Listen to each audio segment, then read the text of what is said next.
Dígame, don Pedro, ¿qué tal la empresa? Bien, funcionando poco a poco.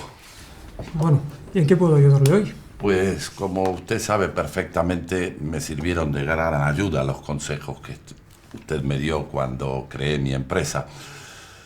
Pero hay un tema hoy por hoy que me preocupa y quiero que conste en acta que ya se lo he comunicado a mis socios. No sé si esto se puede hacer y, si digo la verdad, no sé exactamente qué validez tiene un acta notarial. Desde luego que puede hacerse y puede hacerse a través de un acta de notificación. Y le explico por partes, don Pedro. Las actas en realidad son documentos públicos en los que el notario refleja hechos que puede ver, que puede oír o que puede, en definitiva, apreciar con sus sentidos. A diferencia de lo que ocurre con las escrituras, que son también efectivamente documentos públicos, pero en los que el notario refleja manifestaciones de voluntad o negocios jurídicos con carácter general, como por ejemplo herencias, compraventas, préstamos, hipotecas, etcétera. Como ya puede ver, en el ámbito de las escrituras, la actuación notarial se convierte en una actuación más amplia y desde luego más compleja, porque en definitiva, en las actas, el notario solamente da fe de determinados hechos. Entonces, tienen menos validez legal. No, de ninguna manera. Piense que los hechos de los que el notario da fe en el acta hacen prueba irrefutable incluso en juicio. De modo que solamente será posible destruir aquella presunción de veracidad de los hechos que constan en el acta notarial a través de una querella criminal, una querella por falsedad, en la que desde luego sería responsable el propio notario. Piensen en la importancia que pueden tener las actas notariales en materia de prueba, porque a través de un acta notarial un ciudadano puede obtener la prueba de determinados hechos que ya no existen en el momento en que es necesario probarlos, y ya no existen por la sencilla razón de que han desaparecido. Piense, por ejemplo, en manifestaciones, objetos, documentos que ya no se tienen, etc. Entonces ya me quedo más tranquilo que esto se puede hacer. Bueno, puede hacerse, don Pedro, siempre que se cumplan los requisitos de legalidad. Tenga presente, en primer lugar, que el notario debe apreciar si existe en la persona que pide la tramitación del acta un interés legítimo, en definitiva, una razón suficiente para pedir su tramitación.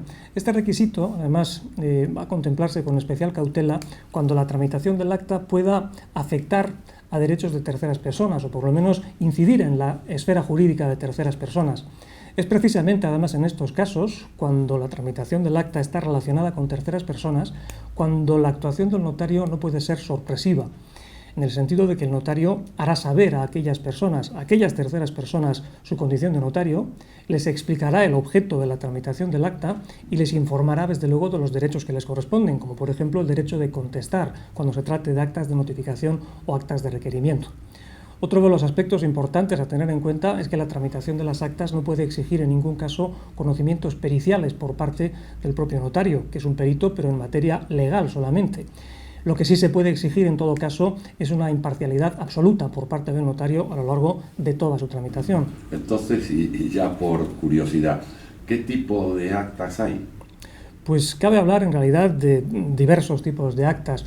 Por ejemplo, puede hablarse de las actas de presencia, que tienen por objeto determinados hechos que el notario puede presenciar personalmente, o las actas de manifestaciones, que tienen por objeto, sin embargo, declaraciones o manifestaciones de una persona ante el notario. Puede hablarse también de las actas de notificación y de requerimiento. A través de las actas de notificación, el notario comunica una determinada información a una persona. Sin embargo, a través de las actas de requerimiento, el notario, además de comunicarle una determinada información, también le requiere de una determinada conducta, como por ejemplo puede ser un requerimiento de pago. También cabe hablar de otros tipos de actas, como por ejemplo las actas de notoriedad, en las que en definitiva el notario declara como notorio un determinado hecho, pudiendo valerse desde luego de las pruebas que estime oportunas. Un ejemplo típico de este tipo de actas son las llamadas actas de declaración de herederos ad intestato, en las que el notario identifica o señala a las personas a quienes corresponderá heredar a otra persona que ha fallecido sin hacer testamento. Por ejemplo, puede hablarse también de las actas de protocolización, en las que el notario incorpora un documento generalmente privado en su propio protocolo notarial, siendo así que ese documento, a pesar de ser privado, va a adquirir fecha fehaciente. Bien, ahora tengo otra duda respecto a los otorgamientos de poderes. Me gustaría que mi mujer me representara en todas las facturas de pagos a proveedores que tenga yo que firmar y por alguna razón no pueda hacerlo. ¿Esto es posible? Desde luego que es posible y puede hacerse a través de un poder. Un poder es un documento público autorizado también por el notario y que faculta a una persona, en definitiva, para actuar en nombre de otra. El poder al que usted se refiere es un poder de carácter especial porque se refiere a un determinado tipo negocial. ¿Y cuántos tipos de poderes existen? En realidad existen infinidad de poderes, desde los poderes para pleitos a favor de abogados o procuradores para que no se presenten en juicio, hasta el curioso poder para contraer matrimonio. Pero en realidad existe un amplio abanico de posibilidades, tantas como actos o negocios jurídicos permiten o admiten la representación. ¿Y a nivel internacional tienen validez esos poderes? Desde luego, un poder otorgado por cualquiera de los notarios del Estado tiene plenos efectos jurídicos incluso en el extranjero, siempre eso sí que se cumpla el requisito de la legalización diplomática, legalización que además en algunos casos es enormemente simplificada con una simple apostilla, la conocida como la apostilla de La Haya del convenio de 5 de octubre del 61, en los países, en definitiva, firmantes de este convenio de La Haya.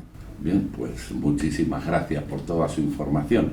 Y por cierto, ¿podemos hacer ahora mismo el acta? Desde luego, sin problema. Muy bien.